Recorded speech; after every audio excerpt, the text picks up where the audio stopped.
Bayangkan ada konglomerat dengan total kekayaannya diprediksi mencapai 400 triliun rupiah. Aset tanahnya seluas 20 juta meter persegi. Jumlah ini kalau disatukan luasnya sekitar 4 kali Pulau Bali. Gila nggak tuh? Selain menguasai jutaan meter persegi tanah, organisasi ini memiliki 364 rumah sakit dan klinik, 384 panti asuhan, dan 356 pondok pesantren. Konglomerasi ini juga telah mendirikan 20.198 masjid yang tersebar di seluruh tanah air, juga di luar negeri seperti Uganda, Afrika Selatan, Jepang, dan menyusul pembangunan masjid di Spanyol. Yang paling mencengangkan adalah aset di bidang pendidikan. Mereka memiliki 20.000 sekolah taman kanak-kanak hingga SD, 3.200 sekolah menengah, dan 164 perguruan tinggi dengan 17.000 dosen dan guru, dengan 554.000 siswa yang tengah menempuh studi di sana. 3 universitasnya masuk jajaran 10 perguruan tinggi Islam terbaik di dunia versi Unirank pada tahun 2021. Universitas Muhammadiyah Surakarta dinobatkan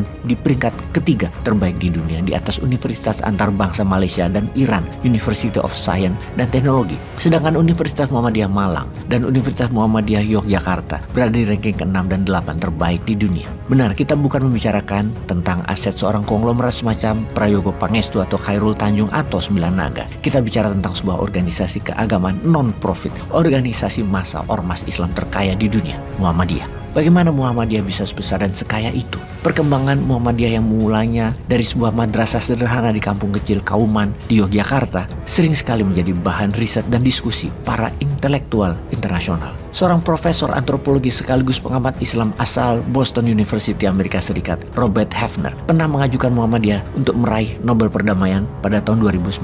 Meski gagal, Robert Hefner mengaku tidak pernah menyesal. Menurutnya, Muhammadiyah menjadikan Indonesia sebagai satu-satunya negara yang berhasil menjalankan amal sosial dan amal agamis yang sukses. Profesor Hefner meyakini negara yang paling berhasil mengembangkan format pendidikan Islam yang terefektif, terkini, dan paling islami dalam arti modern adalah Indonesia melalui Muhammadiyah. Dia juga memuji Muhammadiyah yang konsisten dalam menerapkan politik moral, politik yang fair, dan politik yang seimbang dan inklusif. Saya kagum Muhammadiyah tidak tergoda oleh politik. Tidak seperti Christian Evangelist di Amerika.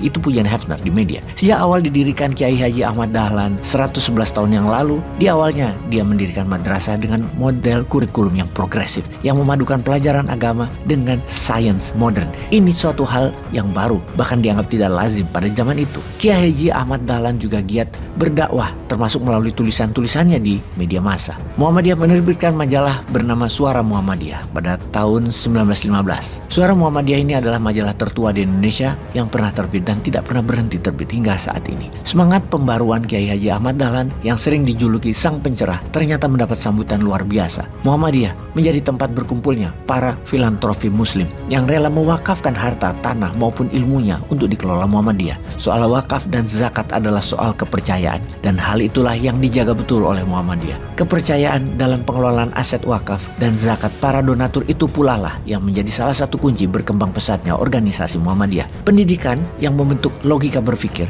yang kemudian akan menjadikan output berupa akhlak dan adab adalah motonya Muhammadiyah. Sesuai juga dengan penggalan kata-kata Kiai Haji Ahmad Dahlan yang populer, teladan yang baik adalah khotbah yang paling jitu. Sekali lagi, teladan yang baik adalah khotbah yang paling jitu. Jadi bukan kata-kata, tapi perilaku. Baru-baru ini Muhammadiyah juga merambah bidang perhotelan dengan mendirikan Suara Muhammadiyah Tower dan Convention di Yogyakarta. Hotel ini dibangun secara mandiri tanpa sepeser pun hutang dari bank. Langkah ini menandai dimulainya dakwah Muhammadiyah di bidang ekonomi. Setelah menjadi pionir di bidang pendidikan dan karakter building, tampaknya Muhammadiyah juga ingin menjadi role model dalam membangun sarana umum. Pembangunan yang tidak mengandalkan hutang termasuk investasi asing. Muhammadiyah bisa membangun dengan sistem yang baik. Muhammadiyah menganut filosofi Islam yang kuat, memberi lebih baik daripada menerima. Alih-alih meminta bantuan pemerintah, Muhammadiyah justru banyak memberikan bantuan kepada negara. Saat negara kita pontang-panting menghadapi pandemi COVID-19, ratusan rumah sakit dan klinik Muhammadiyah menyediakan fasilitas dan tenaga medis mereka untuk membantu pemerintah. BPJS, Badan Penjamin Kesehatan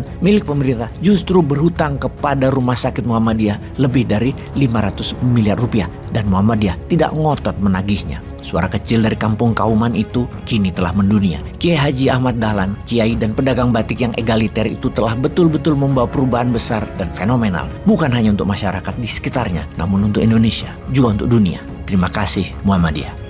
Peace.